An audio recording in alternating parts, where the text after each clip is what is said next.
আসসালামু আলাইকুম। আমি আছি এনএম মাহাবুল হাসান হাবিব। লালমনিরহাটের বিখ্যাত সেই উত্তর বাংলা কলেজ সম্পর্কে আজ আপনাদের অবগত করব। উত্তর বাংলা কলেজ সাফল্যের বাতিঘর নামে পরিচিত।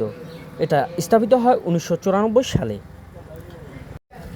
প্রাচীনতম নির্দেশনার মধ্যে রয়েছে এখানে প্রাচীন রাজার হাওয়াখানা, যা এখনও দাঁড়িয়ে রয়েছে কাকিনার প্রাণকেন্দ্রে। প্রতিষ্ঠাতা professor doctor Mozammel Haque sir. মনোরম পরিবেশে কাকিনার প্রাণকেন্দ্রে অবস্থিত উত্তর বাংলা কলেজ। গুরু নানক লাইব্রেরি, এখানে রয়েছে গুরু নানক লাইব্রেরি, যা 30,000 বইয়ের সমাহার এবং বিভিন্ন ভবন। উত্তর বাংলা কলেজ দেখলে আসলেই মন জোড়ায়। কাকিনার প্রাণকেন্দ্রে অবস্থিত আমাদের সেই সাফল্যের বাতিঘর নামে পরিচিত উত্তর বাংলা কলেজ। ভিডিওটি ভালো লাগলে লাইক কমেন্ট ফলো দিয়ে পাশে থাকবেন। ধন্যবাদ সবাইকে।